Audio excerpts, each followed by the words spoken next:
Hi, good morning. Ano po ba ang messages ni God today sa atin from Mass? Okay, number one, when we dialogue with one another, what are the virtues we share?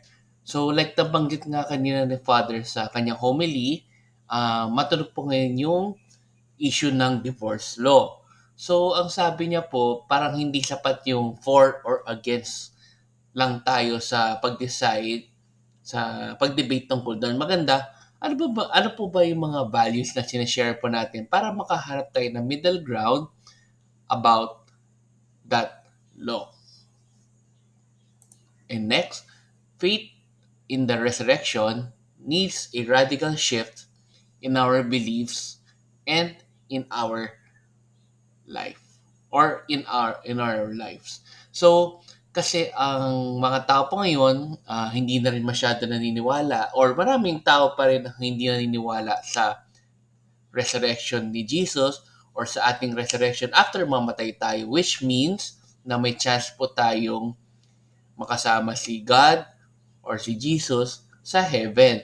Kaya dapat, as long as naniniwala tayo na may buhay pa after tayo mamatay, dapat ang buhay po natin ngayon is sinishift po natin sa paniniwalang yon. Para ba natin magagawin? Siyempre, unang-una sa pagsunod po sa word ni God, pangalawa sa paggawa po ng mga tamang things sa buhay po natin para maka-earn tayo ng points na makapasa po tayo in heaven.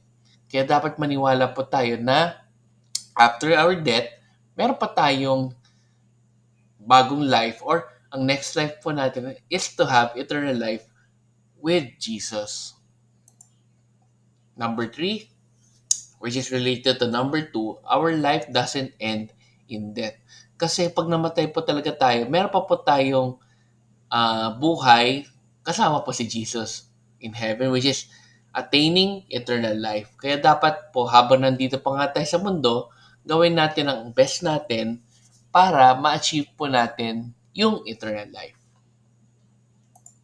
And lastly, always pray or pray for God's guidance. So, lagi po tayong magdasal. Every day, every moment na meron po tayong free time or mag-alit tayo ng ilang minuto o ilang oras sa pagdasal with God para naman po magkaroon po tayo ng guidance from Him sa ating mga buhay. Ang Diyos lang naman ang makaka-guide sa atin, wala nang iba. Kaya lagi pa tayong humingi at magdasal sa Kanyang guidance sa ating mga buhay.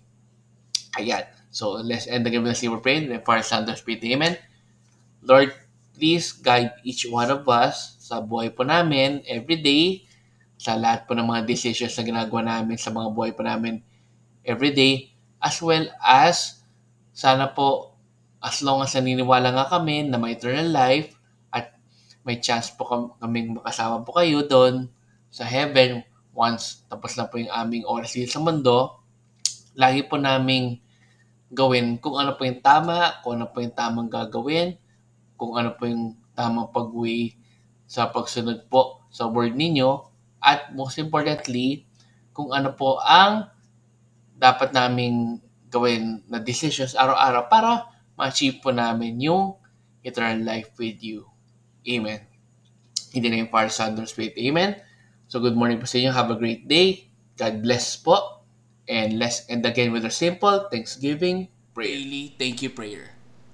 Lord, thank you very much for all the blessings that you are giving us every day. Thank you for our food, safety, security, guidance, and all your blessings. Please avoid us getting sick from all illnesses and forgive us for all our sins. Lord, I pray that all our hopes and dreams will come true in your own time.